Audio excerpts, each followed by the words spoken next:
This is Unpacking, a game all about unpacking. Through clever environmental storytelling, this game tells the story of someone's life through moving into brand new homes over the course of 20-ish years. Now this is the sound of an air freshener can on the tile floor of a bathroom. And here's that same can on a sink, and on the lid of a toilet, and even on top of a toilet.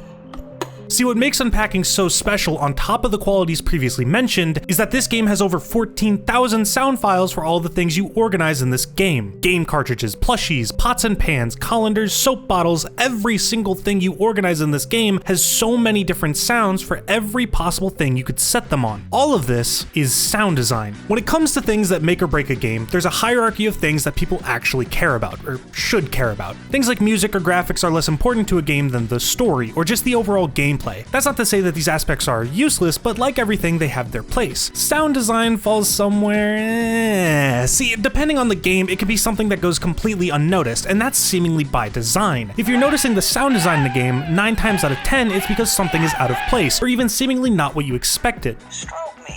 I like to be stroked.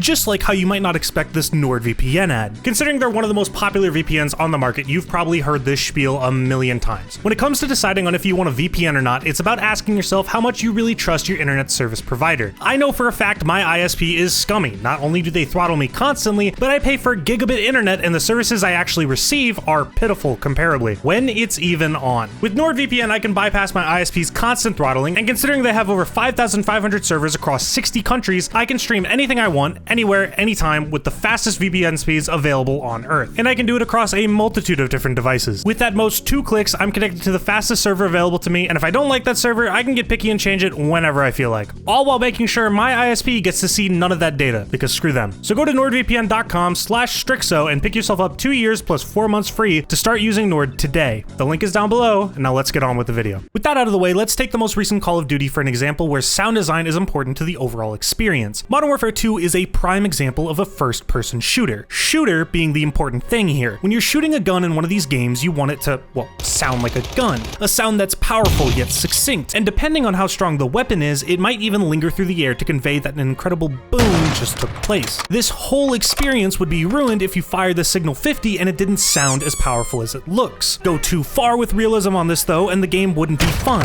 No one wouldn't play it if after 30 minutes everyone had tinnitus. It's a delicate balance of making the gun sound powerful enough without just playing the audio of the gun at its proper volume without editing. But it's not just gun sounds that can ruin the FPS experience, it's everything else around it. You can have the best sounding gun ever put in a video game, but where's the audio for fiddling with the gun, handling it, reloading it, the impact? Each one of these things is a separate sound, or sounds that need to be added to create the full experience of just firing a weapon. Going past this, FPS games also need to balance feedback you get from using that weapon. It's not just the sound of the gun going off, but the sound of the headshot at the other end that gives you that rush of dopamine. The sound of that melee, that rank up, that headshot motivates you with each and every hit of serotonin that it gives you, again and again throughout the gameplay loop. Is the game a failure without these things? No, but when done well, it's a significant enhancer to the experience. There are FPS franchises that can be named off of the sound of their weapons alone. If you think of Halo, you could imagine the sniper rifle, CSGO has the AWP, and Doom has its super shotgun. But the weapons I failed to mention are the ones that don't actually exist in real life. Okay, the Halo sniper rifle doesn't exist in real life, I know, but it's based on actual guns. The energy sword doesn't exist. Halo's energy sword is quite possibly one of the most iconic FPS weapons ever made. My personal favorite iteration of it being its second, Halo 2. Just listen to this thing come out.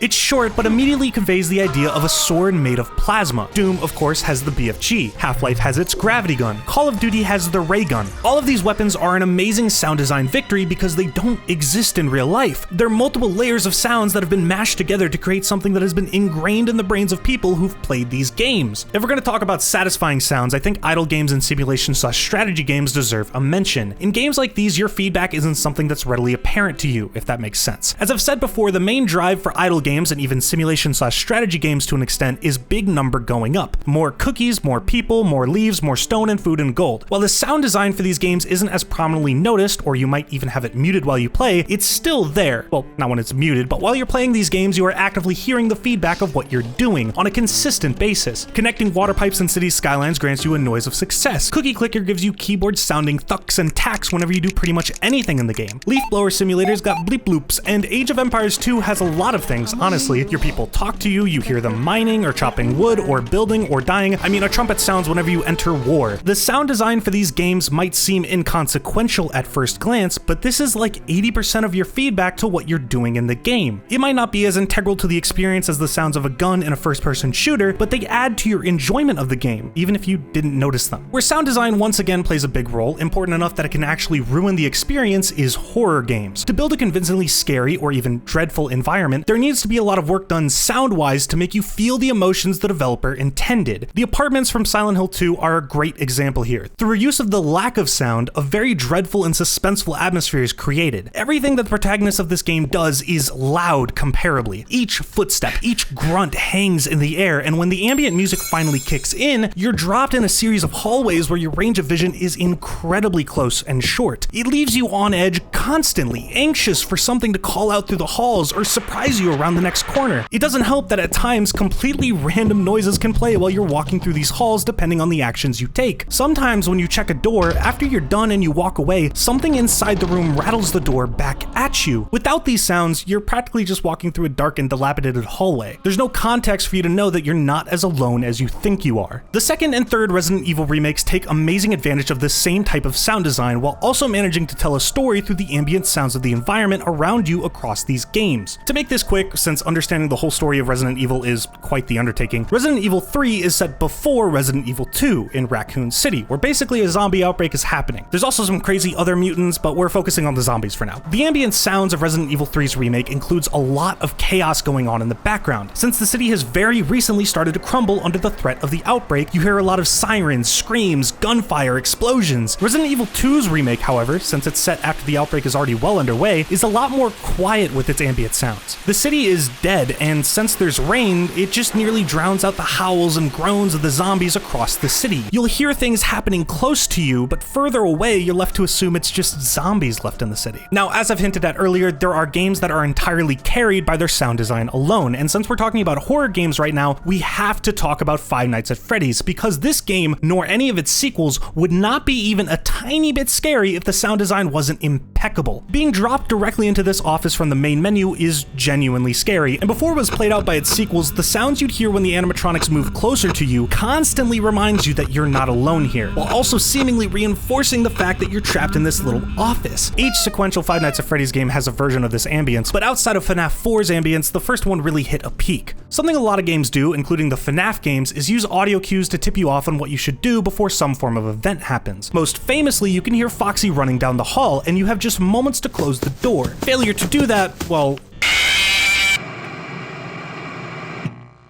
in my opinion, there is no place where sound cues are more important than competitive first-person shooters. In games like CSGO or Valorant, the sounds you and other players make are some of the most important tools the game gives you to win your matches. There's entire strategies and callouts built around the use of sound to misdirect your opponents. Hell, there's a whole grenade baked into this game that's sole purpose is to make you think someone is shooting close to you. In Valorant, these exact same qualities apply, just with a wider range of abilities across the multiple characters you play. And as with all things, time marches forward, and sometimes developers come to think that the sounds they've had in their game up until this point no longer fit properly. This happened in CSGO back in 2016. It has already been 7 years, good god. Starting small with just a few lesser used weapons, eventually the sounds for every weapon had changed. According to Valve, the reasons for these updates were to improve the overall sound quality while also doubly addressing feedback about ear fatigue and distortion. Players weren't exactly happy at the time. Let's hear the new sounds.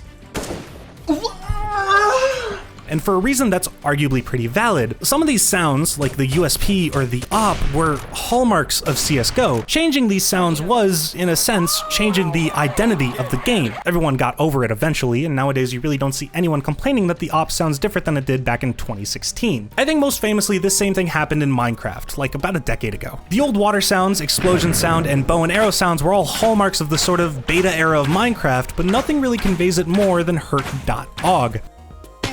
To me, this will always be the sound for taking damage in Minecraft, even if it was removed years ago. I will actively play with resource packs that return this sound to the game. It is by no means integral. I'm not going to melt away if I have to play Minecraft without it. It's just that my memories of Minecraft are directly linked with this sound, and playing without it just feels wrong, personally. This video is kind of all over the place, and for a pretty good reason. Sound design is interesting, and for me, I got interested in it when I wanted to learn about how the Halo Shield recharge sound was made. I never found the answer, but I have a better idea now. Foley is the reproduction of everyday sound effects, and it's used across a wide range of media. Most of the sounds you hear in large, modern games are the work of Foley artists. When I said earlier that the gun sound effects from Halo were based off of actual guns, I was mostly correct, but not every single bit of a gun in a game is actually a gun. This is a Halo Infinite specific fact. I'm not sure if this is used in other games, but dry firing a weapon doesn't just play the sound of a gun rack sliding back. Instead, they chose to use the sound of a typewriter because they thought that sounded better. And that's what makes Foley work so interesting to me. Before Halo Infinite released, 343 released a series on their YouTube channel that were essentially vlogs made by the audio team of things they were recording to be used as sounds in Halo Infinite. There's a variety of interesting sounds on display here, and someone on the audio team at the time came up with these ideas so they could be used as sounds in the game. Heating up fruits to over 5,000 degrees turned into sounds used for the plasma pistol. The tank is mostly the sounds of an old steam-powered tractor, and everyone really thought this pug was going to be the return of the Flood to Halo. It's just, for all the creativity that this art form requires, it's not like graphics or music where when it's noticed, people won't stop going on about it. When sound design is being done incredibly well, it's meant to fade into the background and not stand out. Doom is a game all about goring demons, and it's crazy to know that a large majority of those gore sounds came from a tub full of a bunch of random shit, all because someone looked at these things and went, well, it'd probably sound nasty if we played around with them. Sound design deserves to be talked about and to be thought about while you play a game. Every single sound experienced in a game was something that might have been recorded and then edited to sound cleaner or better, and then placed in the game where you'd encounter it. So thank you, sound designers, for making the games we experience all that more immersive. If you enjoyed this video, consider subscribing or click on one of the end screens now to watch another.